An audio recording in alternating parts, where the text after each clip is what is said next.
ونصلي على رسوله الكريم أما بعد فأعوذ بالله من الشيطان الرجيم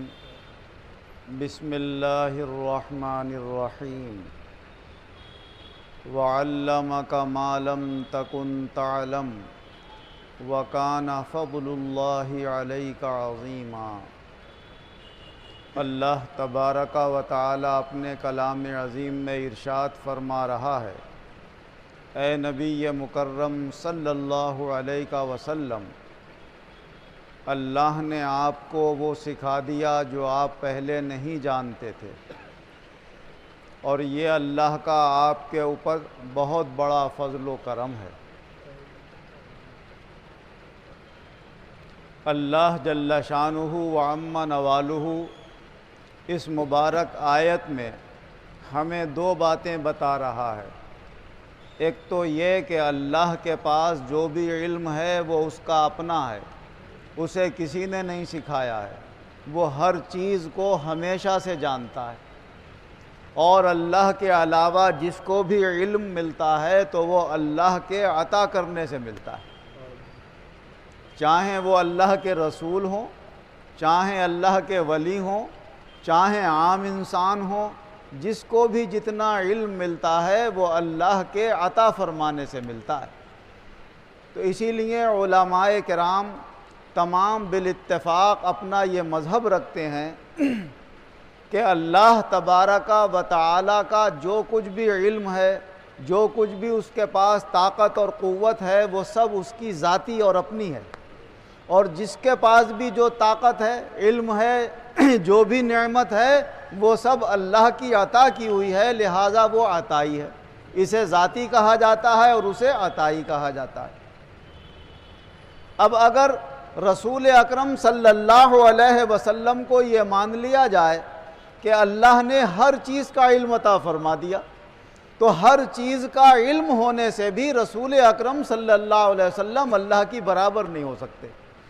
اس لیے کہ اگرچہ اللہ کو بھی ہر چیز کا علم ہے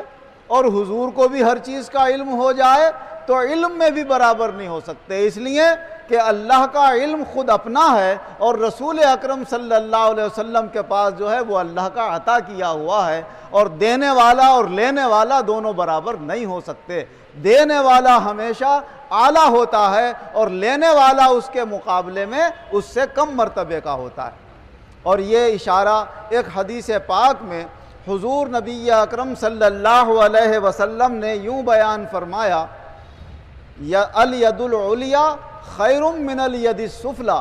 جو اوپر والا ہاتھ ہوتا ہے وہ نیچے والے ہاتھ سے زیادہ بہتر ہوتا ہے۔ تو اللہ کا دست قدرت اوپر والا ہے، عطا فرمانے والا ہے، باقی سب کا جو ہاتھ ہے وہ نیچے والا اور اللہ سے لینے والا۔ اسی لیے اللہ تبارک و تعالی نے فرمایا،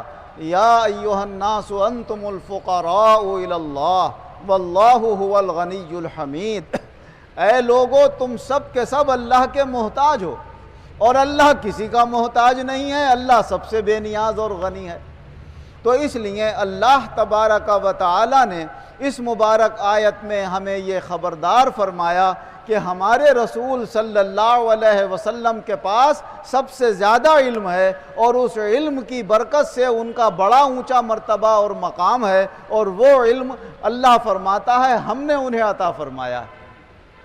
اور دوسری بات اس آیت سے یہ نکلتی ہے کہ اگر انسان کو کوئی برتری اور فضیلت یا کمال اور عزت و شرف حاصل ہوتا ہے تو اس میں علم کو بہت بڑا دخل ہے۔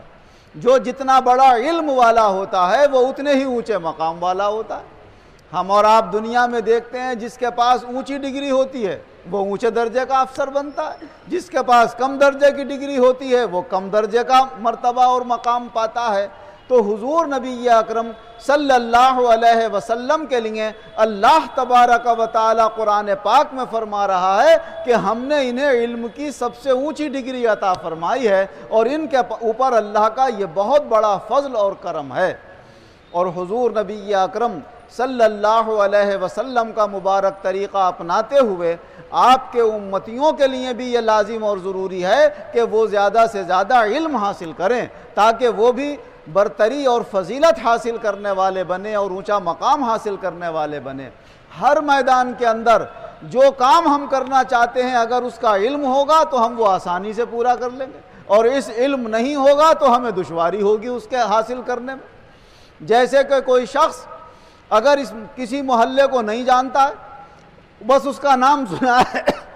اور یہ نہیں پتا کہ وہ محلہ ہے کدھر، راستے کدھر سے جاتے ہیں، تو اسے ڈھونڈتے ڈھونڈتے ہو سکتا ہے پورا دن گزر جائے، کہ کہیں پر جا کے پوچھے صاحب یہ ہے وہ محلہ، کہیں جا کر پوچھے یہ ہے وہ محلہ، تو اسے علم نہیں ہوگا، اور پہلے سے پتا ہے کہ بھائی فلاں محلہ فلاں جگہ ہے اور یہ راستے وہاں تک ہمیں لے جاتے ہیں، تو پہلے ہی ان راستوں پر چل پڑے گا اور اول وقت میں ہی اس محلے کے اندر پہنچ جائے گا۔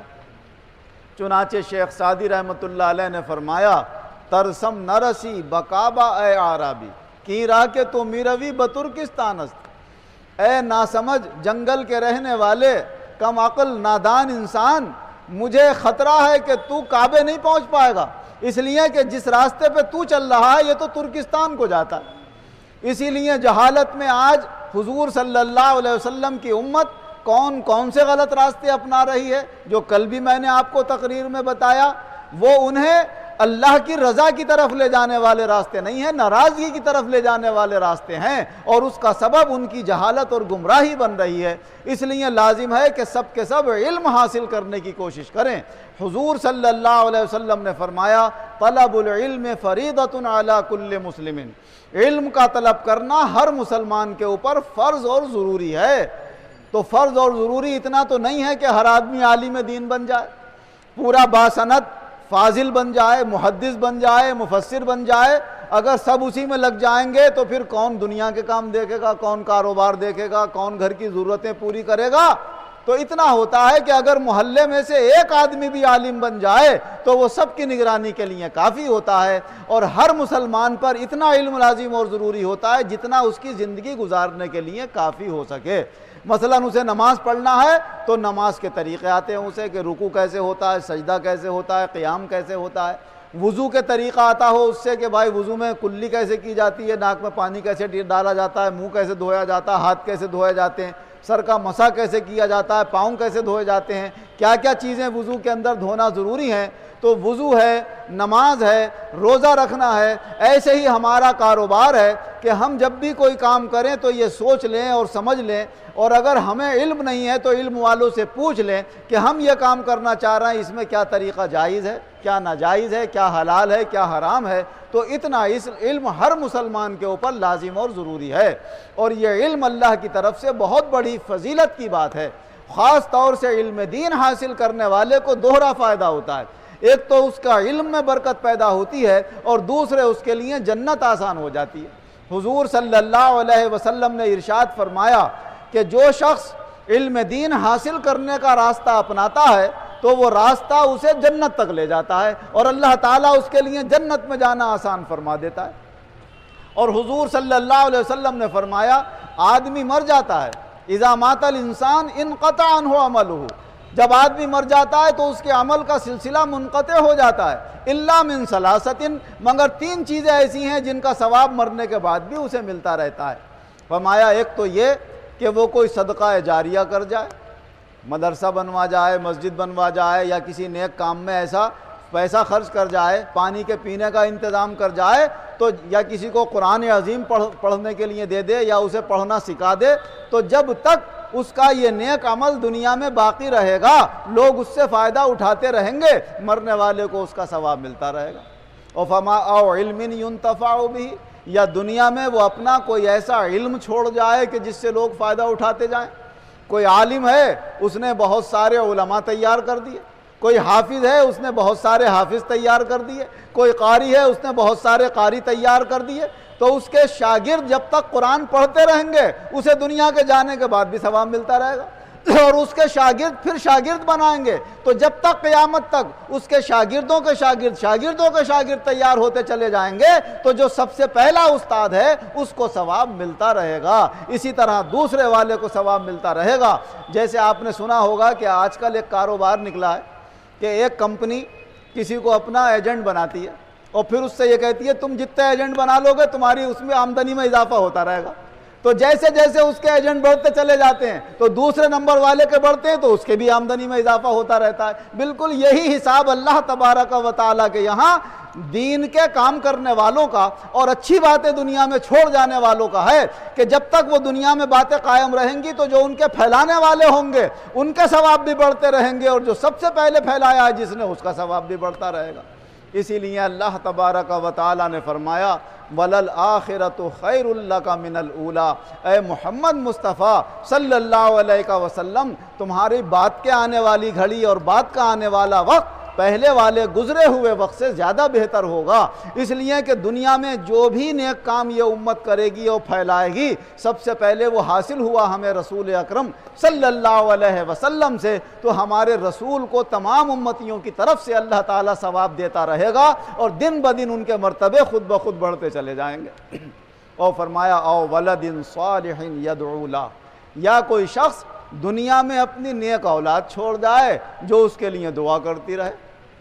ہمارا کام کوشش کرنے کا ہے اور اللہ تعالیٰ نیت کے مطابق ثواب دیتا ہے. اگر کسی نے اپنے بچے کو دین کی طرف اس نیت سے ڈالا کہ کل کو یہ قرآن پڑھنے والا, نماز پڑھنے والا, دین کا جاننے والا ہو جائے گا, ہم دنیا سے چلے جائیں گے, ہماری نماز جنازہ پڑھا دے گا, کبھی ہاتھ اٹھا کے اللہ کے دربار میں ہمارے لیے ایصال ثواب کر دیا کرے گا. اب چاہے وہ کرے یا نہ کرے, چاہے وہ کچھ بھی راستہ اختیار کر لے, مگر آپ کی نیت کے مطابق اللہ آپ کو ثواب عطا فرمائے گا. اور اگر وہ اتفاق سے بن بھی جائے اللہ کے کرم سے, عالم بن جائے, حافظ بن جائے, قاری بن جائے, ساتھ ساتھ نیک بھی ہو جائے اور پھر وہ تمہارے لیے دعا کرے, تو حضور صلی اللہ علیہ وسلم فرماتے ہیں جو نیک بچہ دنیا میں چھوڑ گیا وہ جب تک اس کے لیے دعائیں کرتی رہے گی اس کے ماں باپ کو ثواب ملتا رہے گا. اللہ تبارک و تعالی ہم تمام مسلمانوں کو اس طرف متوجہ فرمائے, اپنے بچوں کو دنیاوی ترقیاں دلانے کے ساتھ ساتھ تھوڑا وقت ان کے لیے دین کے واسطے بھی نکالیں تاکہ وہ دین سیکھیں اور ہماری دنیا اور آخرت دونوں بہتر ہو.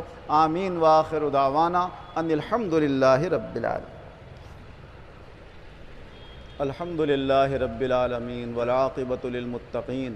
والصلاة والسلام علی خیر خلقہ محمد وآلہ واصحابہ اجمعین.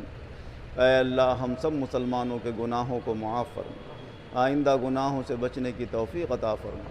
بے وقوفی, نادانی, جہالت, گمراہی دور فرما, علم نافع, عمل صالح, عقائد صحیحہ ہمیں عطا فرما, نیک نیتی, ایمانداری, امانت داری سے زندگی گزارنے کی توفیق عطا فرما.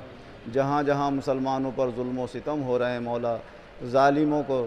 سزائے واقعی دے اور انہیں دفع فرما, مسلمانوں کی غیب سے مدد فرما, ہر جگہ ان کے جان, مال, عزت, آبرو, دین و ایمان کی دینی دنیاوی حقوق کی حفاظت فرما, مسلمانوں کے دلوں سے اپنے علاوہ ہر چیز کا ڈر خوف دور فرما, آخرت کی طرف ہم سب کو زیادہ سے زیادہ متوجہ فرما, دنیا کی ہوس, دنیا کا لالچ, دنیا کی محبت, دنیا والوں کا ڈر ہمارے دل سے دور فرما, ایمان و عزت کے ساتھ ہمیں زندہ رکھ, ایمان و عزت کے ساتھ بآسانی ہمارا خاتمہ فرما اور ایمان و عزت کے ساتھ آخرت میں ہمارا حشر فرما. آمین بجاہ النبی الکریم.